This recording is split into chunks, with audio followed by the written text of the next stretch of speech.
Roma, Esparta. Dos nombres que evocan poder, conquista, gloria, y sin embargo, jamás se enfrentaron en una guerra directa.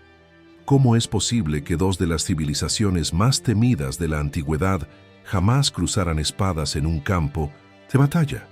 ¿Fue una coincidencia histórica o hubo razones más profundas detrás de esta aparente omisión en los libros de guerra? Esta es la historia jamás contada de por qué Roma y Esparta, a pesar de estar destinadas al conflicto, nunca se destruyeron mutuamente. Para entender este misterio, debemos retroceder varios siglos, a una época en la que Esparta dominaba con su temible falange y su brutal disciplina militar. Mientras tanto, Roma era apenas una ciudad-estado en crecimiento, aún luchando por sobrevivir entre tribus itálicas. Esparta ya era una superpotencia cuando Roma apenas aprendía a caminar. Su educación era brutal, diseñada para producir soldados antes que ciudadanos. La vida era una preparación constante para la guerra. Mientras tanto, Roma aún no había salido de su infancia histórica. El tiempo pasó, y mientras Esparta entraba en una lenta decadencia tras la guerra del Cintus Peloponeso, Roma ascendía con una ferocidad implacable. Conquistó a los etruscos, a los samnitas y finalmente a los cartagineses en las guerras púnicas. Roma se convirtió en sinónimo de expansión. En cambio, Esparta se encerró en sí misma, aferrándose a sus viejas tradiciones, incapaz de adaptarse. Fue en ese momento cuando Roma ya había extendido su dominio por toda la península itálica y comenzaba su mirada hacia el este, que el destino de Esparta y Roma podría haberse cruzado en combate. Pero no lo hizo. ¿Por qué?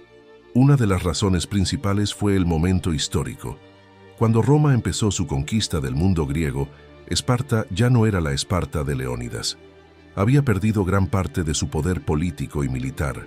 Atenas, Tebas y otras polis jugaron papeles mucho más activos en la resistencia contra Roma. Esparta, aislada y reducida, simplemente no representaba una amenaza suficiente. Y Roma, aunque ambiciosa, era práctica. No atacaba por orgullo, sino por estrategia. Pero había más. Roma admiraba profundamente la disciplina espartana. Los romanos, especialmente durante la República, veían en los espartanos un reflejo de sus propios valores: austeridad, sacrificio, deber ante el Estado. De hecho, muchos senadores romanos leían sobre Esparta como un ideal moral.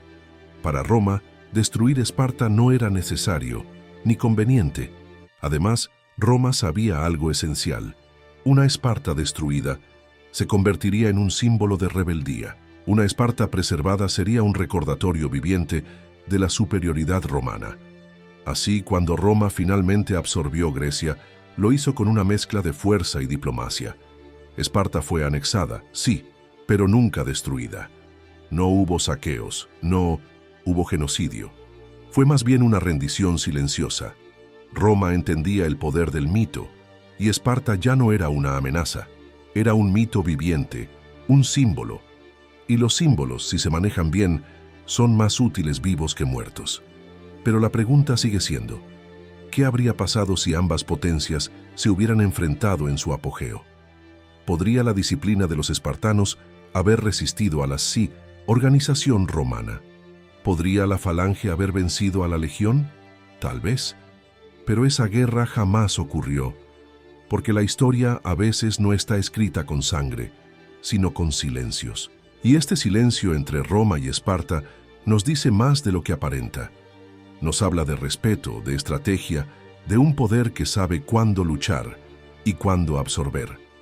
Cuando Roma finalmente extendió sus tentáculos sobre Grecia, no lo hizo con brutalidad inmediata, sino con la paciencia de un animal que sabe que su presa ya no tiene escapatoria. Las ciudades-estado griegas, divididas, debilitadas y agotadas por siglos de conflictos internos, cayeron una a una bajo el peso de una maquinaria que parecía inagotable: la República Romana. Y en medio de ese escenario de sometimiento, una ciudad permanecía de pie, no con armas en mano, sino con el orgullo herido de quien alguna vez fue temido: Esparta. La Esparta que conoció Roma no era la misma que había resistido a Jerjes en 1960. Las Termópilas, No quedaban ya los hoplitas formados en falange, ni los jóvenes endurecidos por la agogé. Lo que Roma encontró fue una ciudad envejecida, gobernada por aristócratas que vivían del pasado, atrapados en una rutina ceremonial que evocaba glorias extinguidas. Esparta había perdido su espíritu combativo. Incluso su sistema militar se había erosionado. La población espartiata, los ciudadanos soldado, se redujo a unos pocos cientos. El resto eran hilotas, descendientes de pueblos conquistados y esclavizados, y periecos, habitantes libres sin derechos plenos. La base de su poder social estaba colapsada. A diferencia de otros conquistadores, Roma no solo destruía, absorbía, reinterpretaba, adaptaba. No quería simplemente dominar, quería entender y perpetuar lo que le servía del mundo que conquistaba. Y Esparta ofrecía algo más valioso que oro o tierras, una leyenda. Los romanos se fascinaban con la disciplina espartana. Creían que esa dureza, esa frialdad, ese sacrificio absoluto por el deber, eran virtudes fundacionales que ellos mismos debían emular. De hecho, muchos historiadores romanos, como Plutarco, exaltaron la figura de Leónidas y la educación espartana como ejemplos de moral inquebrantable. Así, Esparta se convirtió en un símbolo, no una amenaza militar, sino un ícono moral, y como tal, fue respetada, no destruida.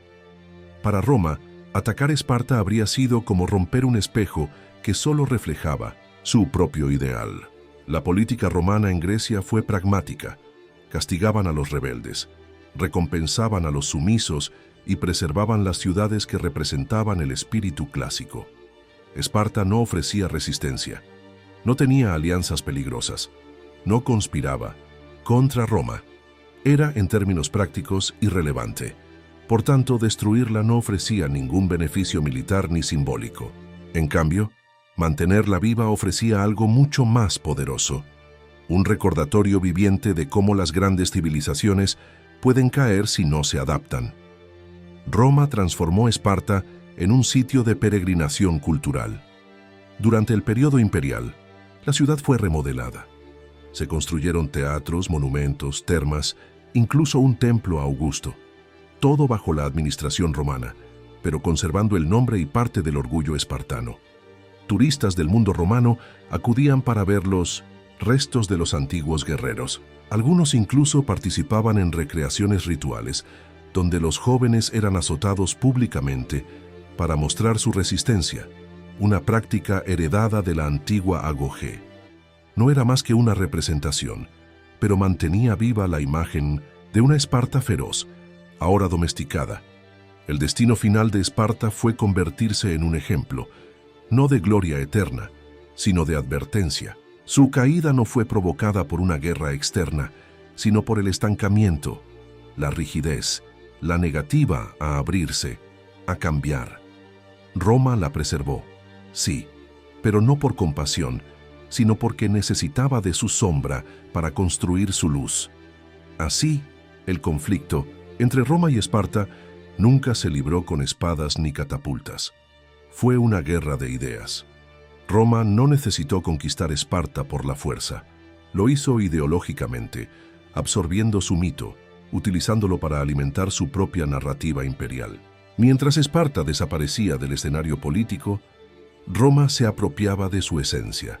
El espíritu espartano sobrevivía en las legiones, en el sentido del deber, en la disciplina castrense y en los valores que los romanos consideraban el corazón de su república. Es irónico que Esparta, que despreciaba la cultura y la escritura, sobreviviera no por sus propias crónicas, sino gracias a los relatos romanos. Sin Roma, gran parte de lo que sabemos sobre Esparta se habría perdido. Roma salvó a Esparta, no por compasión, sino porque la necesitaba como lección. Y así, la guerra entre Roma y Esparta nunca se dio porque nunca fue necesaria. Roma no necesitaba destruirla. Esparta ya se había rendido ante el tiempo. Cuando pensamos en Roma y Esparta, pensamos en el choque de gigantes. Pero la historia nos muestra algo más complejo y profundo. No toda guerra necesita armas, no toda conquista necesita sangre. A veces, El dominio más absoluto es aquel que transforma al enemigo en un símbolo propio. Roma nunca luchó contra Esparta, porque la convirtió en parte de sí misma.